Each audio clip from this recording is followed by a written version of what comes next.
good morning, good afternoon, good evening, depending on what time of the day you're watching this episode.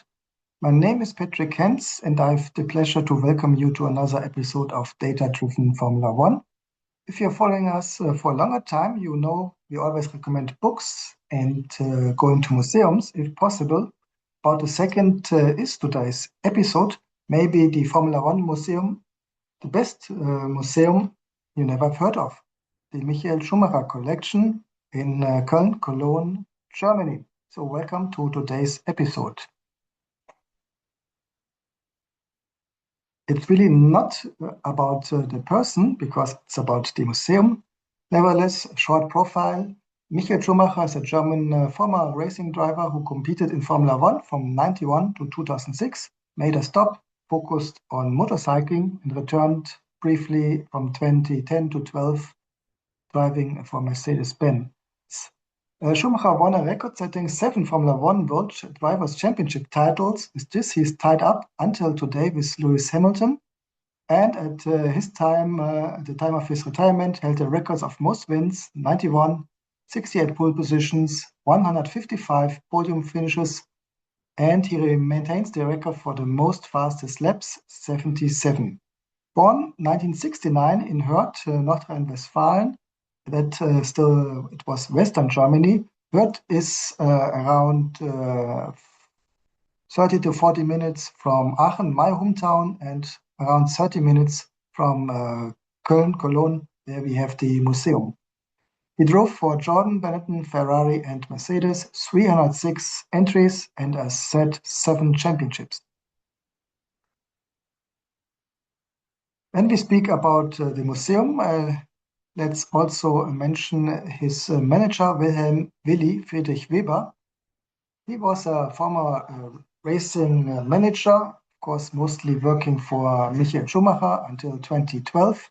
Also, he managed his brother Ralf until 2005, and Nico Hülkenberg, who is still active today, and here he was his manager until 2011. Besides this, he managed also Timo Scheider. He was born March 11 in 1942 in Regensburg in the south of Germany in Bavaria. On the right, you see an image. To be transparent, I have to tell you it was generated with AI because I didn't find a photo with the rights to show you. Nevertheless, this is a very accurate image of him physically, and always was using quite elegant suits even at the racetrack. So this image really is quite realistic. In 1983, Weber, a former amateur racing driver, founded the Formula One racing team WTS, standing for Weber Treller Stuttgart, together with the engineer Klaus Treller. His driver and protege had been Joachim Winkelhock, who became champion in 1988 and entered later Formula One. Joachim Winkelhock was the brother of Manfred Winkelhock, who also made it up to Formula One, but had this tragic fatal accident in sports car racing. Both Winkelhock brothers didn't made the great breakthrough in Formula One, as they had been stuck in smaller teams. But Joachim, for example, had been quite successful in touring car races after his active time in Formula One. In autumn of the same year, during a talent scouting event at the Salzburg Ring in Austria, where he was searching for a successor to Winkelhock, Weber met the up-and-coming driver and Formula Ford vice champion Michael Schumacher. Weber was immediately convinced of his exceptional abilities, and due to this offered to manage him.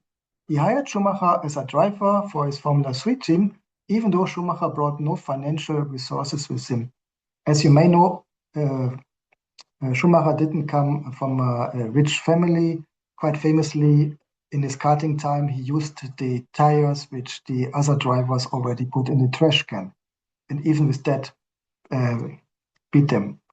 In return, Weber took over his management, binning Schumacher himself for 10 years and demanding 20% of the potential earning of the racing driver to compensate for his risk.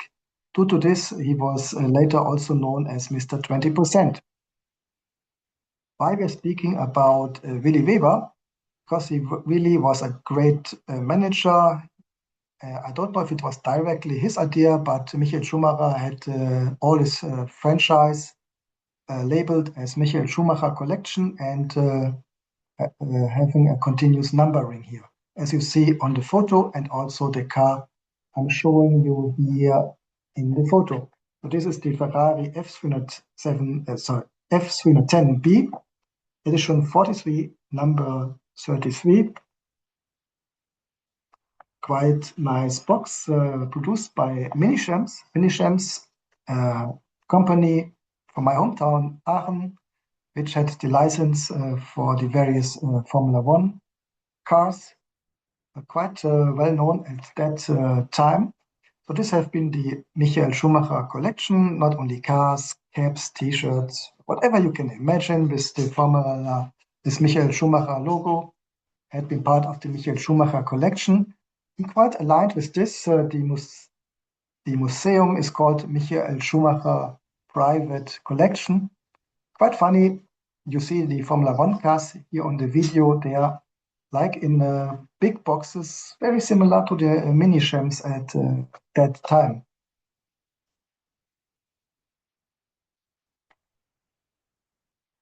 So this museum, it's based in Cologne, North Rhine-Westphalia, Germany. Very easy reachable via the Autobahn, the highway. It's not a closed museum. It's part of a bigger construction, bigger building. There are also luxury car dealerships, for example, Lotus. You can buy second-hand cars, including race cars.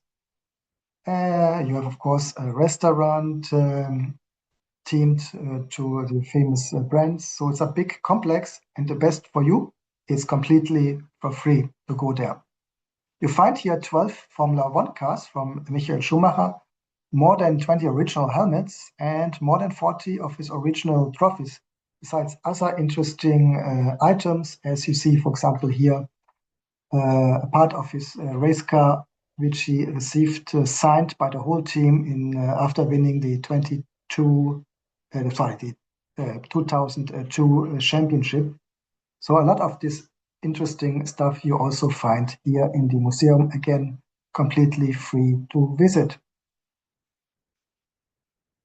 Another fascinating thing is when you think about car museums, Formula One museums, the big problem is they are mostly, let's say, always in one place on the planet. So if you're not living there, you maybe go there very limited times, maybe once, maybe never. So interesting here, the Michael Schumacher Museum has a very good application for iPhone and Google Android, which you can download for free on the phone. And I will put the link on the show notes of this video. It gives you all the information about Michael Schumacher, his career, about the different cars he drove, and as a plus, a virtual tour, which you can use like this on the phone. And if you have virtual reality glasses, you can practically walk through the whole exposition, seeing all the cars, of course, getting also the additional information about the championship that year, technical specification of the car. So this is, due to my experience so far, the best application of a Formula One museum or driver, as it really gives you additional important insights, information, let's say, about the car, up to having the opportunity of a virtual experience, virtual reality experience.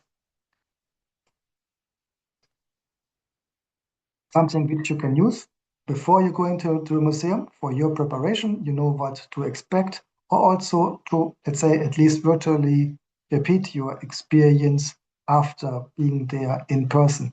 Or let's say, if you never have the opportunity being in Cologne, at least you have the virtual experience. You find their cars from his whole Formula One career, and even before you find cards, you find his Sauber Group C sports car. So really not only if you're a Michael Schumacher fan, if you're a Formula One fan in general, or a motorsports car fan in general, this place is a must go if you are near Köln, Cologne, and have the opportunity to go there. I will not show you everything you can see, so you have still the motivation to go there in person, but just some examples. Of course, it starts with the 91 Jordan Ford, the car where he entered Formula One, where he immediately had all the attention on his person, with the effect that already in the second race he was sitting in a Benetton. So this car, very beautiful, also from an aesthetical point. The race cars in the 91 season, quite minimal but slim and elegant design, which of course also shows this Jordan Ford. You see here also the various Benetton cars, from the green-yellow camel design to the more blue Mile 7 design. Of course, also having the RTL sponsor, the TV station which broadcasted for free at that time Formula One in Germany. Schumacher and RTL practically helped them each other. RTL promoted Schumacher, also his legacy, making him the hero in Germany, and Schumacher supported RTL, making Formula One famous again in Germany, which wasn't the case before, because we had for a long, long time no uh, very successful drivers or manufacturers. So here we see the cars from 92 until 95, the Benetton Renault, which provided Michael Schumacher's second championship, the car you see here in the photo. No need to say, a lot of Ferraris, starting with the 96 Ferrari F310, as seen here on the photo, until the 2006 Ferrari 248 F1. Most of this car you see in these little boxes, and really you can see a lot of great details. I took hundreds of photos, but again, to keep up the motivation, the temptation for you to go there, I show you only a very small sample in this video.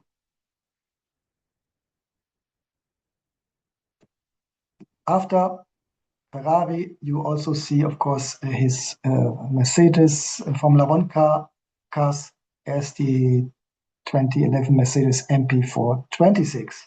So really a complete overview about his Formula One career, and even more, you see there his cards and also the Sauber sports car, which he drove with, together with other drivers like Frentzen, for example, directly before he entered Formula One.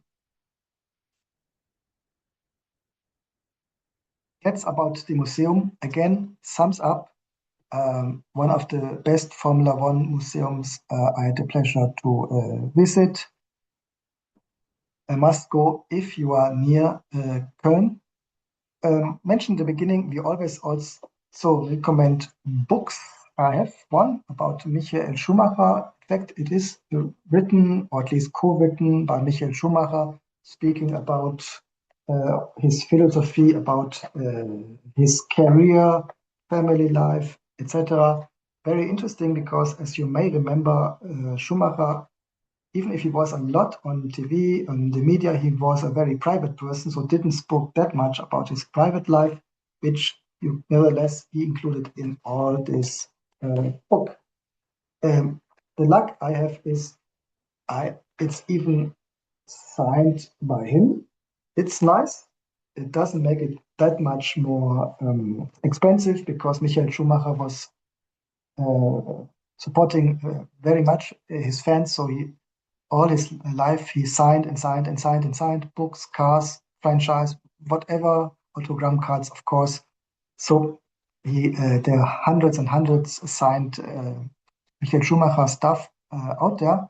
Nevertheless, of course, for me, it's great. And if you're able to read German, this book is a recommendation. As you can see from the red color, it was written after finishing his active Ferrari time, so before he went back to Mercedes. Very interesting to read and then very complete. So also here, thumbs up, and I see if I still can find the link for you to get it. Recommendation if you are able to read German at least. Okay, that's all. A rather small episode today about the Michael Schumacher collection. Also, the next time it will be not directly a museum, but something similar, but also completely different. I will speak about my experience visiting the FIA Hall of Fame in Paris, but that's in the next episode. If you liked this one, please give it a like. Follow our podcast series on YouTube, YouTube Music, and Spotify. This for the video version. The audio version practically on all podcast catchers.